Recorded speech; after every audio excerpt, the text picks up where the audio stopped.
All right, welcome to Whiskey is a Journey. My name's Peter Fasciano. And I'm Mary Bridget Fasciano. And you guys are watching our channel segment. You like how you use the word our? Our channel segment called Sip It or Skip It.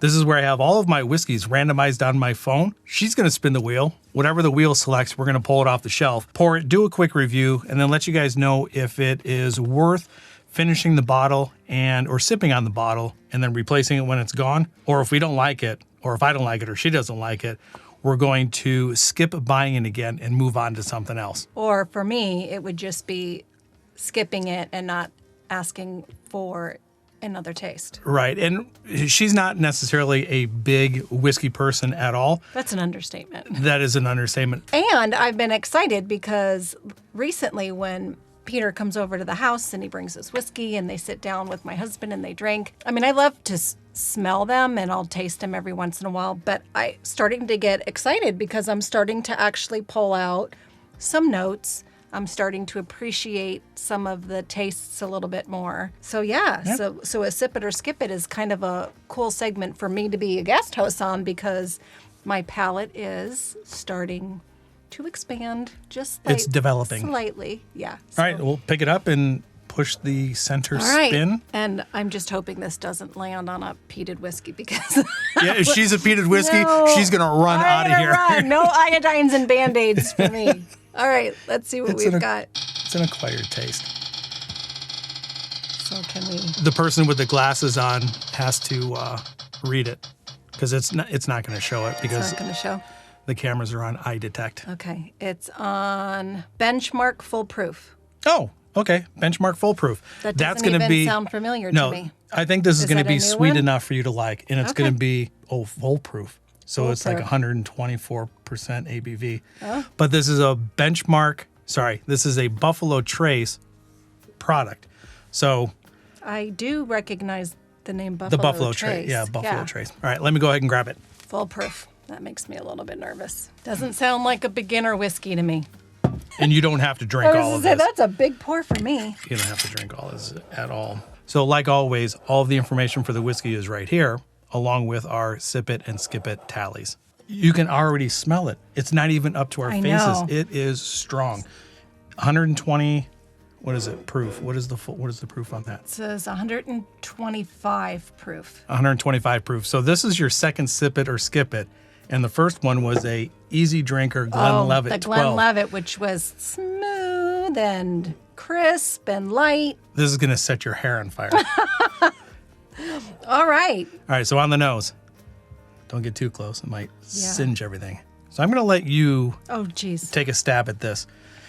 And this might be a good learning lesson for people that are just tuning in and wanting to know how to dissect a whiskey. What is it that you're smelling and what is it that you're tasting? So the first thing that you might want to attack is the big picture stuff. Is it sweet? Is it spicy? Is it herbal, floral? Okay. So I will answer you this time because the last time you asked me that question, I just ignored you. I think sweet. Okay. So just go with your gut instincts. Now that you've narrowed it down to sweet, the next thing that I would ask, or even anybody that's new to this, try to define what kind of sweet, and think about all the things that are sweet. Is it candy sweet? I wouldn't say it's candy sweet. Then is it fruit sweet?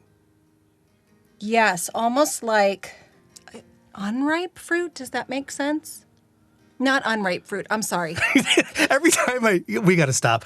Every time I think of unripe fruit, my brother Michael brought home bananas, and the bananas were not ripe. And Mary Bridget said, "That's the way I like them." I love them that way.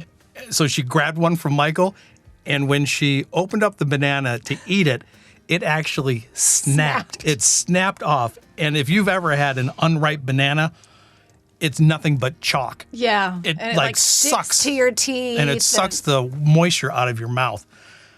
So anyway, let's get back to this. And of course, I couldn't admit that I was wrong. And I was like, no, it's great. It's perfect. It was horrible. Yeah, the look on her face said it all. Okay. Hopefully you're not making that face now. No, I'm not. Okay. So sweet. What type of sweet? So I think that it's, when I said unripe, that's not what I meant. I meant to go the opposite direction. That it is like a little overripe fruit. Okay. All right. So now I'm going to jump in, and I get sweetness, and the sweetness that I'm getting is butterscotch and caramel. I was going to say like vanilla maple-y. Okay. Like that's kind of, you know how sometimes when fruit it can start to turn overripe and you get those flavors of what almost starts to smell alcohol-y? Mm-hmm. Yeah. Like a fermentation kind of thing? Yeah. Maybe like kombucha or something like that? All right. All right, let's get it on the palate. Small sip. Okay. Is it going to burn? It might. It burned, but it's sweet. I think that sweetness on the nose is also coming through on the palate. Mm-hmm. Can you decipher now what you're getting? I can feel it. Yep. It's burning. Mm-hmm. Not only is it the first sip of the day, but it's also the first sip here. And you can't always trust that first sip. So let that sink in. The taste changes. So what I'm getting first is the sweetness, and then it changes into something else. I'm not quite sure. It's what do you say? It's like a long-lasting flavor? How do you, when you say Well, the finish is long. finish is long. And then Like I can still taste that end note in my mouth, and it kind of coated my tongue and my teeth. But I don't know what that end note is. it could be I don't know if it's a spice, if it's like barrel, like a woody flavor. I pick up barrel. All right, let's get a third sip, and then I think we're going to move on to a sip or a skip. There is a little bit of sharpness to this, and it's a sharpness for me more than the ethanol burn. It does not necessarily round out like a normal Buffalo Trace product would have. I do get some barrel influence there. It has a little bit of a char. Mm-hmm. It is sweet.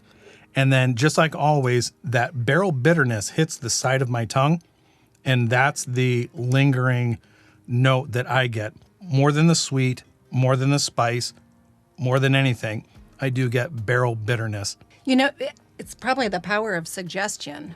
But when you say char, that is what I'm left with. Almost like a taste of, and I know this sounds disgusting, but it's just an over-exaggeration.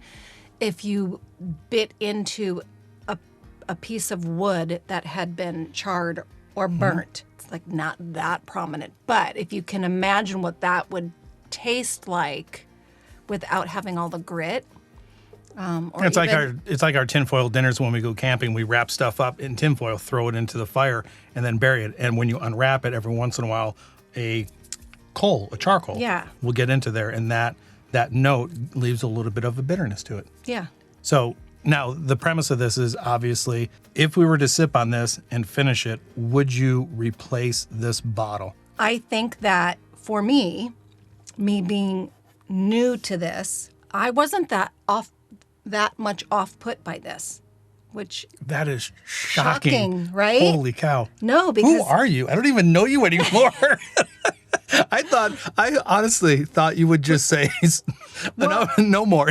I don't want any more of this. You know, it's changing with each sip, and the nose is actually changing as well. Like when I put it up to my nose, I'm not getting that burn. So I think for me, I would say I really like that initial sweetness. I am not a big fan of the aftertaste that it is leaving on my tongue, that long finish. So I think I would say, no, give me a sip.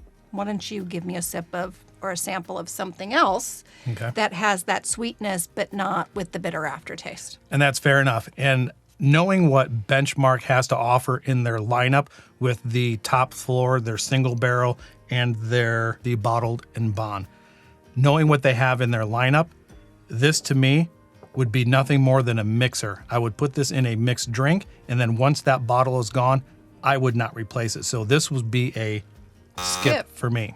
And a skip for me also. So that's where we're going to leave it. If you guys have had any of the Benchmark products before, let me know in the comments down below, or let us know in the comments down below whether this is a sip or a skip for you. Again, do all those things that YouTubers ask you to do. Like, subscribe, share. Turn on that bell notification because I go live with videos every Monday, Wednesday, and Friday. And there you go. So with all that, enjoy your journey, and we'll see you guys next time. Cheers. Bye. Yeah, I do like the initial taste, but I don't like the aftertaste. So on arrival, good sweetness. Right. The mid palate turns a little bit tannin for me, and then the Yes. finish is a barrel bitterness. Yeah. And I am surprised that the ABV on this is not. As I thought that like literally that my hair was going to be lit on. Yeah, I thought it was going to punch you in the But chest. it's not actually. It doesn't, which is surprising because I've had some other tastes of things from your collection that just, I mean, it felt like I was drinking gasoline. Yeah. Ooh. Yeah, I can feel the ABV in just circulating. Right, I in can there. feel it radiates in my mouth and I can feel the warmth in my chest, but it came more as a warmth versus like a burning. Yeah. I'm trying to think of the ones that you've had before that were burn. I think the Jack Daniels, the gold label, the single barrel proofs, I think you've had that and that lit you up. I don't think you've actually had much above 120. But the ones that you have Ooh, had, so this is 125. So this is like the top of the mountain now for me. Like eventually you'll hopefully start to get used to the ABV, and it does. It takes quite a while. And where do you go from here? So like what do you have in your collection that's higher than 125? I have a stag, a George T. Stag that is 130 something. Oh, geez. I have Jack Daniels single barrel proofs that are 130. We've got some stuff from Stuff and Whiskey. We've got some samples from Stuff and Whiskey. So thank you, Josh and Aaron. I really appreciate your help on that. We've got about everything that Josh sent me is high proof. So once we dip into those samples, you're going to get some stuff that's also pretty high proof. Oh, that'd be scary. They have a hazmat. He sent me a. He sent That me. sounds scary. Just that word, throwing it out there sounds It's a scary. Jack Daniels Coy Hill, and it's 140 plus. Oh my goodness. And it's hazmat because apparently you can't fly with it okay. because of the ethanol. So, yeah, so it's going to be interesting to see how your palate progresses as we go through this, if you're committed to it, because you have to be committed. I'm committed to you. Well, you've got to be committed to this because this is either going to be all in or not. Okay. Okay. So I'm going to do with you what I do when I go to a wine bar. And so we'll test your thing. So if I say to you, because this is what I do when I go drink wine, I love the initial taste, but I'm not fond of the finish. Can you give me something similar that has a similar initial taste but has a better finish in your opinion? So if I asked you with the whiskey, if I said I really like this initial taste but I don't like the finish, can you give me something that has a similar initial taste but the finish is better? Yeah. What would so you I know suggest? this is uncut. This is just we're just rolling. We're just So I am shooting gonna cut this, but I'm gonna grab the top floor, benchmark top floor.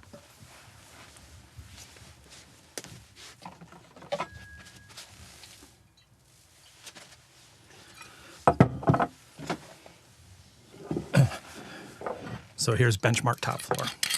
So this, what you're thinking is this? Similar profile because it's a Buffalo Trace product, and this is going to be. I was comparing the color. This is going to be the whiskey taken from the barrel from the top floor of the rick house. So it's going to. Oh, be, you've explained that to me before. Yeah. Yeah, because the heat rises and all of that stuff. So that we'll do them side by side. You can smell them.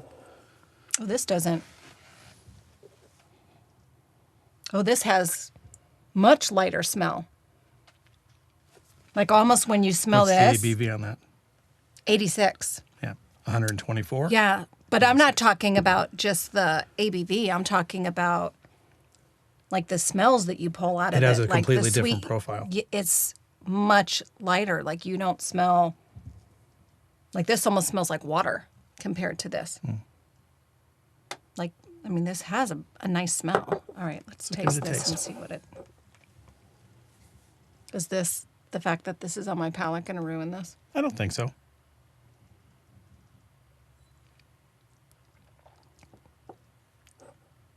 Oh yeah, that's nice. Yeah, I think I could drink that. I know you can. Yeah, that's way more mild.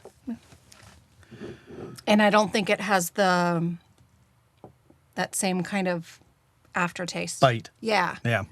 Yeah. Okay. Perfect. All right. There you go. You're on your way. I'm on my way. I love it. Okay. I don't think I'm going to do this again.